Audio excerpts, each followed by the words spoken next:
Hi everyone, my name is Daniel. I'm a Insta360 user since 5 years already, and here's the brand new Insta360 Ace Pro 2. In this video, I'm going to show you how to take a video, how to take a photo, how to transfer the files onto your mobile device, share it with friends, how to edit some clips and photos. And if you think at the end of this video that this is the right action camera for you, you can support my channel using the link to this camera provided in the video description below.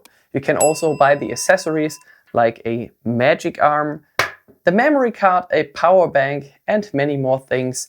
Thank you very much, and now let's get started. That's the Insta360 Ace Pro from all sides. Down here is the microphone. There's the lens. So here's a small indication which shows you the current mode, if you're in photo mode, if you're in video mode, the recording time, and for instance the resolution, but it cannot display a video. On the lower side is a magnetic action mount for Insta360 accessories. At this side is the power button. If you push that for 2 seconds, you turn on and off the camera, and you can switch between the different recording modes. Here's the trigger button to start and stop a video and to take a photo, time-lapse or time shift video. And here's the large screen which you can tilt towards you. That means you are able to change all the settings. You can track yourself, and it's a brilliant vlogging tool. If you open up this flap here at the side, you can see a USB Type-C charging port, and next to it is a slot for a micro SD card. There's no power adapter included, but you can use the one from your phone. You can charge it using a cable which is connected to your computer. You can use a power bank, and of course you can use a charging cable which is connected to your car. To allow you to record in a higher resolution like 4K 120 frames per second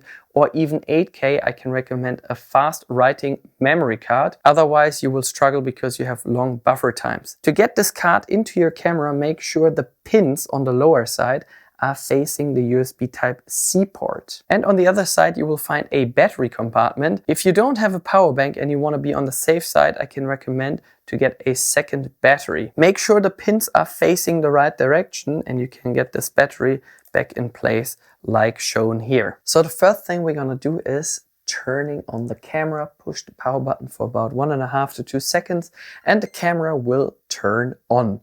First of all, you're going to select your language. There are more languages down here. We're going to switch to English and press continue. Now you're going to see some tips, which are a kind of a tutorial already for this camera. So to switch the mode, be in the center of the camera screen, and then you can swipe from the left to the right in order to change your camera mode. If you swipe from the right side to the left side, you can go into a different setting. So here you have the manual exposure. If you select manual, you can select here the ISO, the shutter speed, and you can pre-select some filters which are included in this camera. Let me turn down the camera's brightness. Let's skip all these tips here very quick. I'm gonna go up here, turn down the brightness, and then we can start with the video mode. With the current settings, recording in 4K, 60 frames per second, I have enough space to record for 8 hours and 12 minutes in HDR mode. HDR stands for high dynamic range. If you have a lot of light and a lot of shadows and you want to get kind of an equal contrast, it's time to switch to HDR. To change the resolution and the frame rate, simply push on this button right here, and you can see already that the maximum resolution is 8K. If you live in the United States, you're probably more familiar with NTSC, so you either record with 30 or 60 or 120 frames per second, while in Europe it's more common to record in 25 or 50 or 100 frames per second. If you want to explain something to your grandma and you want to record a video for her, showing you the flowers you got in your garden, I probably would record this video in 4K with 25 frames per second. If you're more into action and you do skateboarding, cycling or snowboarding, I would probably go for a higher frame rate like 50 or 60 or even 120 frames per second. The more frames you use, the more easy it is later on to slow down the video in order to get a good looking slow motion video. but the more ambient light is also required. Here on the left side, you see the stabilization. You can switch it off, set it to standard and high. Here's the ratio. If you want to have a widescreen, you can select 2:335 to 1:43 and 16:9.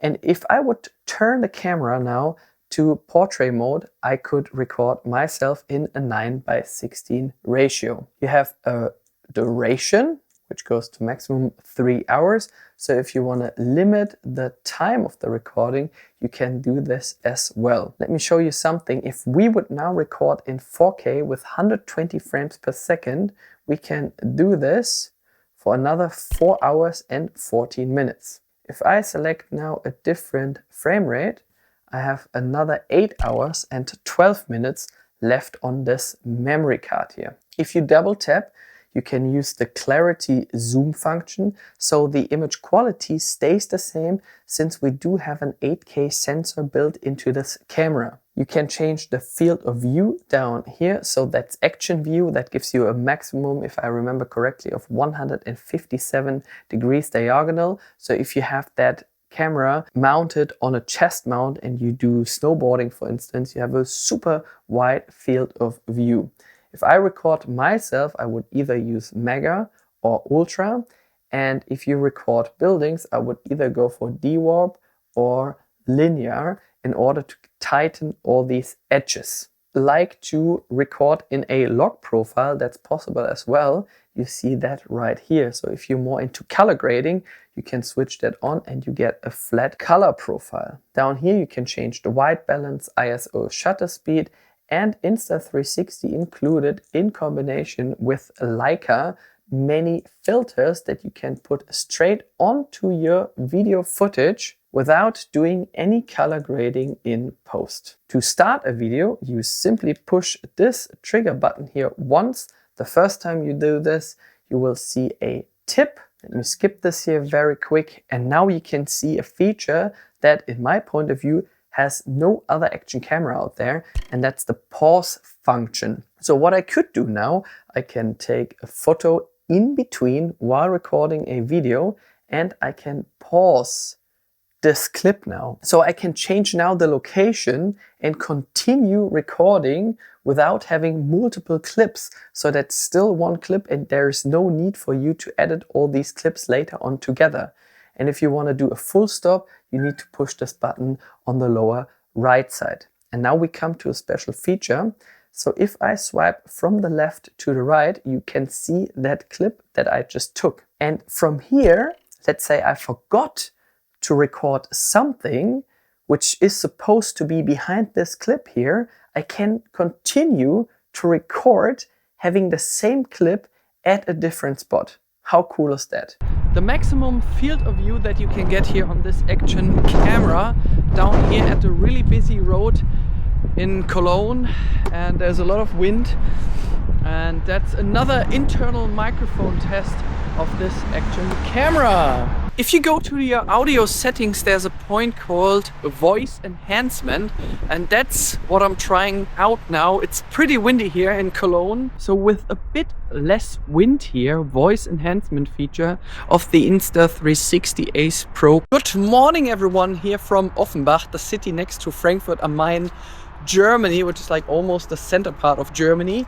Just behind me is a autobahn called 661. I'm filming myself at the moment in 4K 25 HDR, and I'm using the voice enhancement here on this beautiful October morning. And of course you can connect this camera to a wireless microphone. In this case I'm using one from DJI, and the good thing about these wireless microphones is that you can hold the camera in any direction you like and you still get the same audio quality. If you would like to change now the camera mode and you're wearing gloves, you can simply do that by pushing this power button here for a really short time. Something that has increased is the resolution. Now we can record our photos with a maximum resolution of 50 megapixels. Let's say I would like to do some post-editing with my photo in Adobe Lightroom. I can take also a raw photo. Now we have set a timer of 3 seconds and we can take another 8,807 photos. Now that was the timer and the camera took a photo. I can change also the resolution up to 50 megapixels. And something I would tell you straight away is get a fast writing memory card. Otherwise you have a huge increase in your buffer time. You can also select a different ratio. So here's 16:9, 4:3. And if you turn the camera, you have also 9:16. If you swipe from the right side to the left side, you can select a manual exposure using a longer shutter speed, for instance. You can set your own ISO, which is appropriate according to the situation you're in.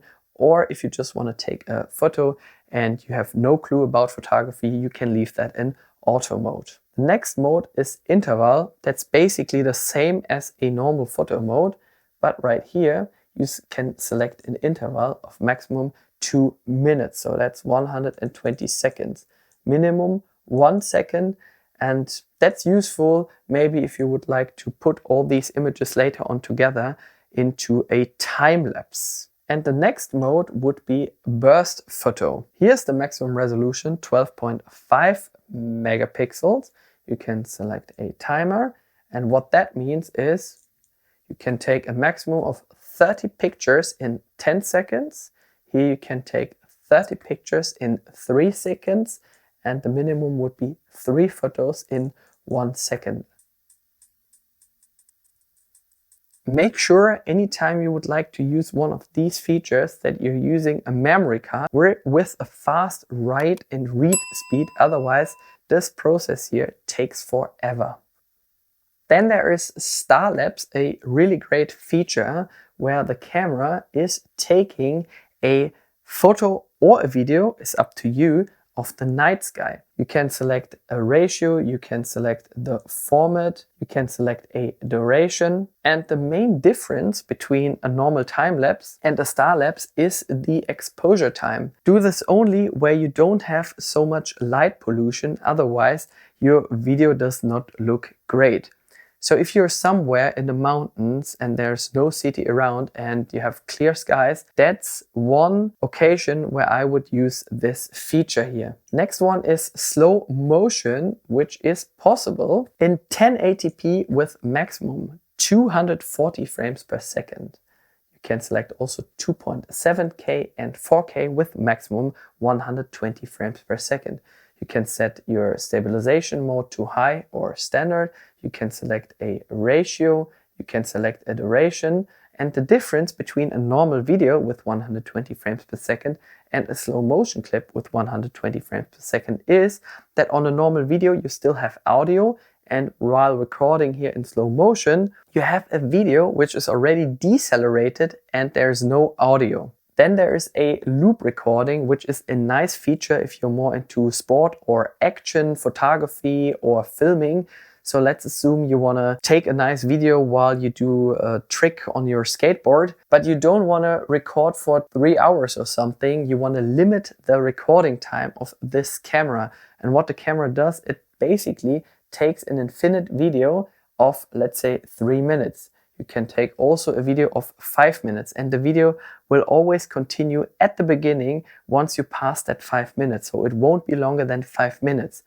Then there is a new feature which is called dashcam mode. So you can use the clamp I used in this video or a suction cup for your camera. You can place the camera somewhere in your car. You can connect it now to a power source which is inside the car. And then the camera automatically starts to record a video or stops that video anytime you shut your car.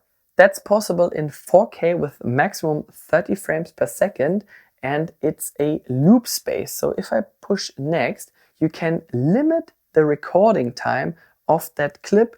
And as you can see on the left side, it shows that for recording from 59 minutes, the camera needs 23.5 gigabytes of internal storage. If I use the slider right here and I would limit the time to, let's say, 3 minutes, the camera needs 1.2 gigabytes in 4K with 30 frames per second. What I would recommend anyways is to record a minimum, let's say, of 30 minutes, because let's say you have an accident and you're waiting for the ambulance and you miss to push the stop button right here, the camera has still the last 30 minutes of what has happened on the micro SD card. Then you get the time-lapse mode, which is one of my most favorite modes on this camera. So the maximum resolution is 4K. Here is the frame rate, stabilization, and the ratio. You can select an interval of maximum 2 minutes, and you can limit the recording length to 10 hours. So anytime you record a time lapse and something happens really quick in front of you, take a short interval. Anytime something happens really long, reconstructing your house for instance, take a long interval. And if you would like to take a nice time lapse of the sunrise or sunset, I would probably go for 5 seconds. Then there's also a feature called time shift. The difference between a time lapse and a time shift is that on a time shift there's no interval. So it's basically a normal video. There's no skipping of frames in between, but in this mode the camera accelerates the video with a speed that you can select using the Insta360 app later on in post. So here the maximum resolution is 4K. It's taking a frame rate of 30 frames per second. There's a cross in the center of the camera, which is quite useful because once you point the cross on a specific building, for instance, you can walk around that building, having the cross centered to that building, and the camera takes an accelerated video around that house. So if you walk through the park, I would probably take a speed of 5x, and if you drive from New York to Los Angeles, I would probably go for 30 or 60x. So if I would start a video now, you can see that here is the real time, and soon or later you will see that this time here also starts. That means out of, for instance, 15 seconds, or let's say 13 seconds, the camera will take 1 second of video. Here is the real time. I can pause the video in between and I can revert to real speed anytime by pushing this icon here on the lower side. Now it says switch to normal speed, and now the camera is recording that video with audio. And if I would like to accelerate the video right now without audio, I can push this icon right here on the lower left side. Then there is a feature called free frame video, which already kind of gives you an example of what it does. So you would be able now to record with a maximum resolution of 4K with up to 60 frames per second. And the camera shows you now exactly what you would have on your camera sensor if you would start to record now only a vertical video or a horizontal clip. So if you're not sure if you would like to use that clip later on for TikTok, Instagram or YouTube Shorts, you can take a free frame video. Later on you can still say, maybe that's for YouTube, and you can take only the horizontal part out of this video. The last mode is pure video, which is kind of a low light mode here on this camera. So the maximum resolution here would be in 4K with maximum 60 frames per second. However, the less frames you use, the better your low light performance will be. Hi everyone from Frankfurt am Main, Germany, here from Frankfurt Sachsenhausen, which is Frankfurt South. And that's pure video, filming myself in 4K 25. And pure video is the low light mode of the Insta360 Ace Pro.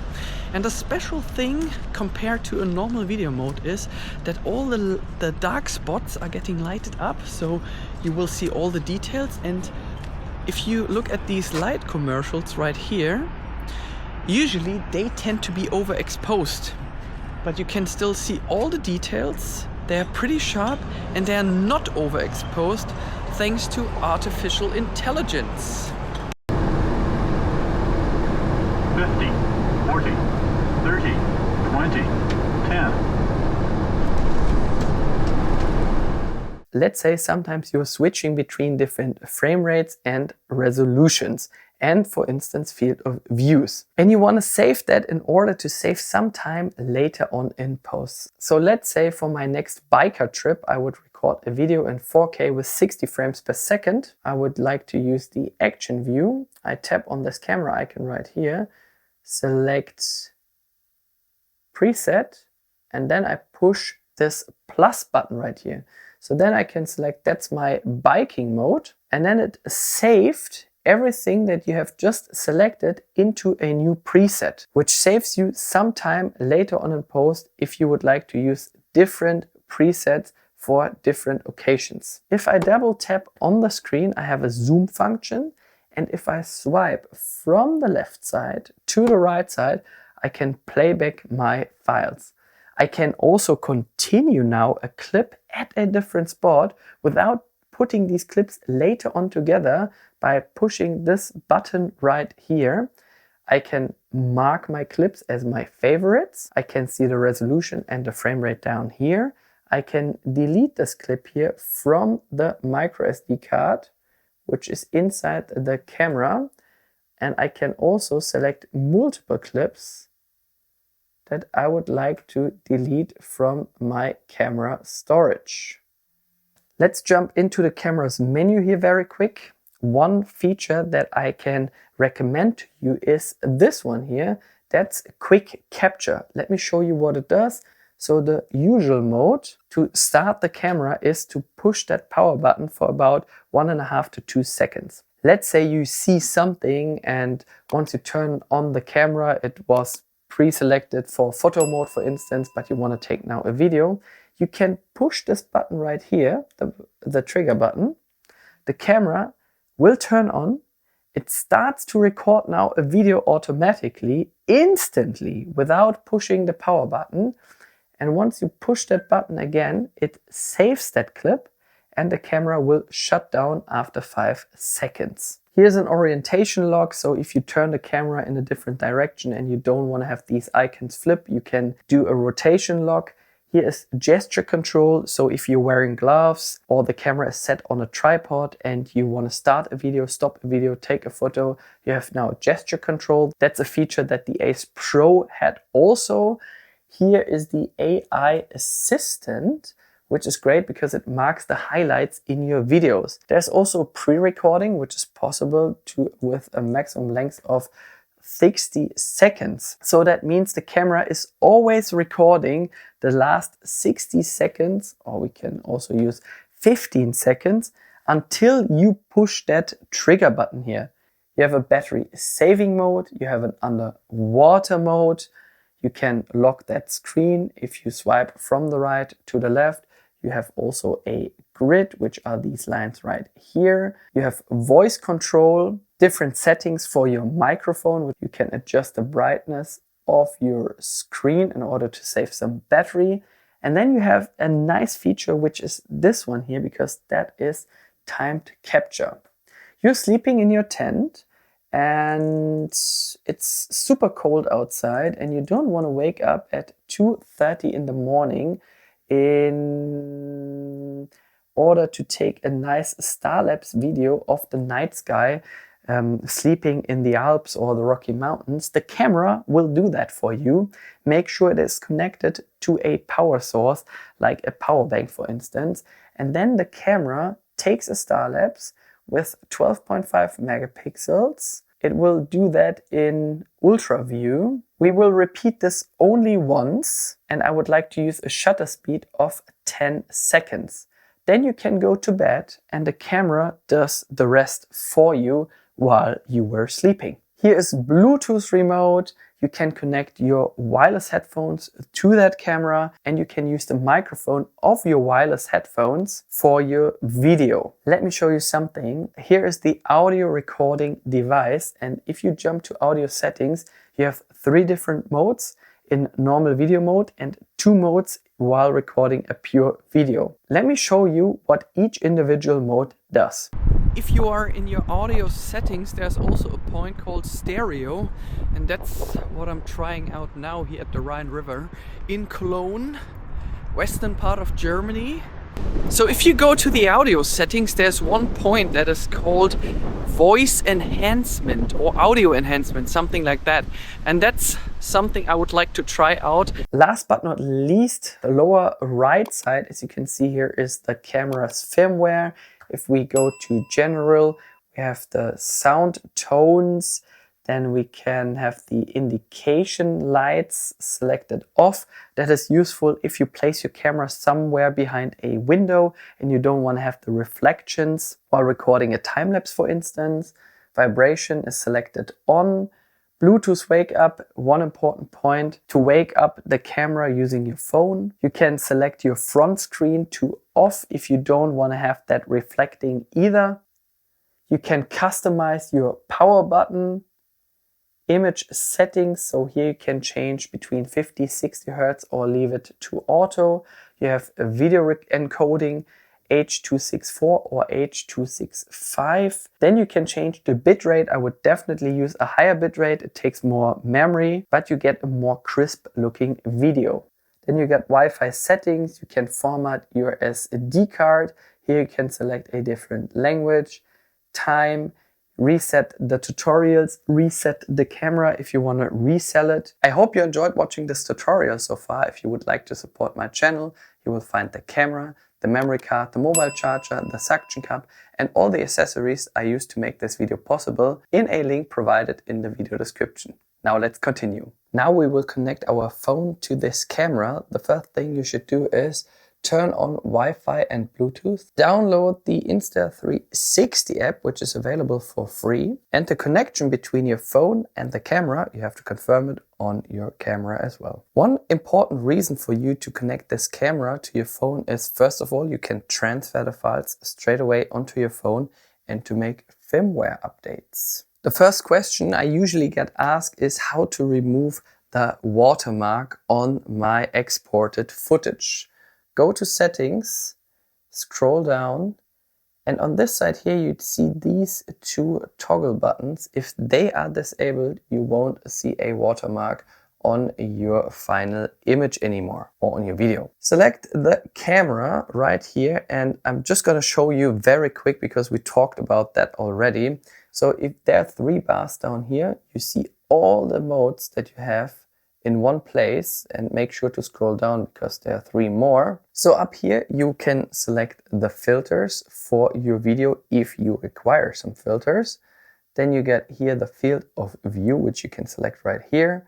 Here is the resolution, the frame rate, HDR on or off. Here you can select the ratio. If you select these 3 dots on the top right corner, you can select a histogram, a GPS, and with these settings, so 4K 60 frames per second, we would be able to record for another 4 hours and 14 minutes.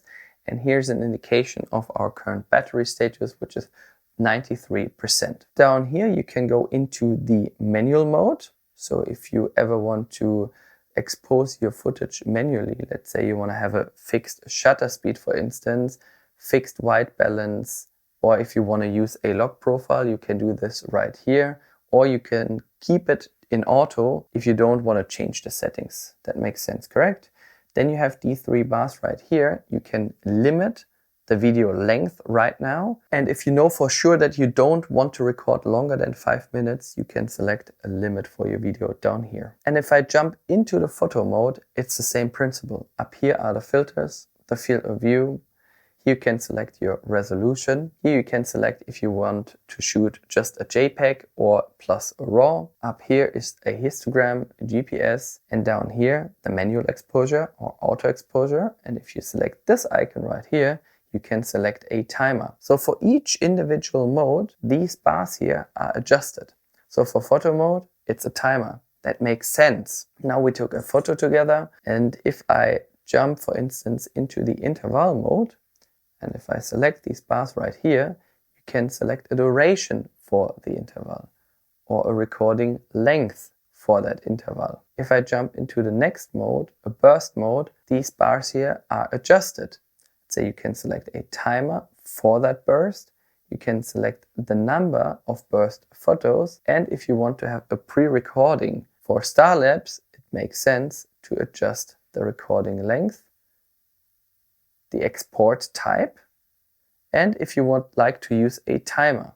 Let me show you very quick. If we're in dashcam mode, we can select the resolution, the frames per second, and the ratio. And one thing which has changed, if you tap on the 3 dots right here, you can disable and enable the time watermark. I would keep it to on. If we're in time-lapse mode, you can see that we can select an interval duration, and we can limit the time of recording.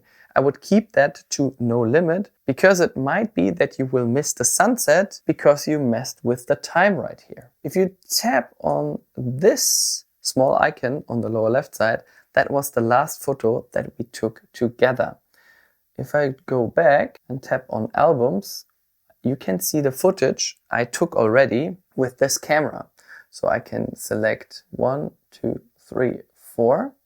I can highlight these clips. I can export these clips. I can download these clips onto my phone, and I can delete them from the micro SD card. Here's a photo I took together with my son. Super cute. I can use the filters right here. There are also special face app filters if you're taking more selfies, for instance. You can adjust all the settings like highlights, shadow, contrast, brightness, saturation, vibrance, the temperature, and all the rest. You can mirror this photo. And if you select filters, you will notice that there are many more filters inside the app than on your actual camera, which you can use in post if one of these filters suits your style. Once you're done, you can export this photo and share it with your friends using X, WhatsApp, Telegram, Instagram, Facebook. You can share that also with the Insta360 community. You will find that in your camera roll. And same applies with video footage. If I select a video, for instance, and hit export, you will be able to export the video in a lower resolution than you actually took the video. So I recorded this video in 4K, but I could still export that clip in 1440p, 1080p or 720p. And down here you can adjust also the bitrate for that video. If you tap on the edit icon right here, you can see that I can adjust all the settings that I was adjusting also with a photo. So I can adjust my filters for that clip. If I would like to use one of these great filters, I can add some music, I can change the volume, the speed of that clip, I can take a snapshot, I can use Color Plus on that, or I can add a motion ND. I can mirror the clip and I can rotate the clip in the direction I need that clip.